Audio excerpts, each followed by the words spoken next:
बिस्मिल्लाहिर्रहमानिर्रहीम। अस्सलाम वालेकुम फ्रेंड्स, आज मैं बालों की ग्रोथ के लिए एक ज़बरदस्त सी नेचुरल सी टिप लेकर आई हूँ, जिसको आप मेरे बताए हुए तरीके के मुताबिक तैयार करेंगे और फिर आप इसको इस्तेमाल करेंगे। सदियों पुराना ये टोटका है, सदियों पुरानी ये रेमेडी है, सदियों पुराना ये पाउडर है जो ख़वातीन हमारी माएँ हैं या दादियाँ हैं या फूफियाँ हैं, उनके बाल आज बहुत ही अच्छे हैं, लंबे भी हैं, घने भी हैं और काले भी हैं। तो वो भी यही टोटका या यही रेमेडी इस्तेमाल करती थी, शैम्पू में इस्तेमाल करती थी बल्कि पानी में ऐड करके इनको इस्तेमाल करती थी और अपने बाल उनके जो हैं बहुत ही अच्छे हैं आज। लेकिन हमारे बाल जो हैं आज के दौर में की लड़कियां जो भी हैं उन सबके बाल झड़ते हैं या बाल बहुत ही ज़्यादा टूटने का शिकार हो रहे हैं, दो मुंहापन आ रहा है या बाल बहुत ही ज़्यादा पतले हो रहे हैं। तो उनके लिए ये सदियों पुराना टोटका भी इसमें ऐड होगा और आज का टोटका भी इसमें ऐड होगा, यानी कि सदियों पुराना भी आप इस्तेमाल कर सकते हैं हर्बा, और आज के दौर का हर्बा भी इस्तेमाल करके अपने बालों को खूबसूरत, लंबा, घना और थिक बना सकते हैं, घना बना सकते हैं।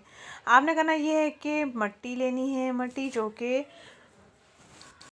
आपको किसी भी पंसार की दुकान से ये मिल सकती है, पाउडर फार्म में भी मिल सकती है, हार्ड फार्म में भी मिल सकती है। घर आकर आपने पाउडर बना लेना है खुद ही।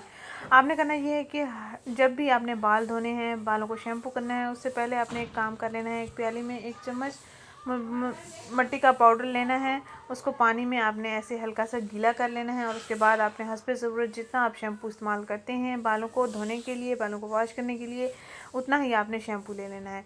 शैम्पू आप कोई सा भी ले सकते हैं, मेरे पास इस वक्त सनसिल्क था तो मैंने वो ऐड कर लिया है। आप भी इसी तरीके से अपना शैम्पू, हर्बल शैम्पू यानी कि सदियों पुराना शैम्पू तैयार कर सकते हैं अपने बालों को लंबा, घना और बालों को बढ़ाने के लिए, बालों की ग्रोथ के लिए ये हर्बा इस्तेमाल कर सकते हैं।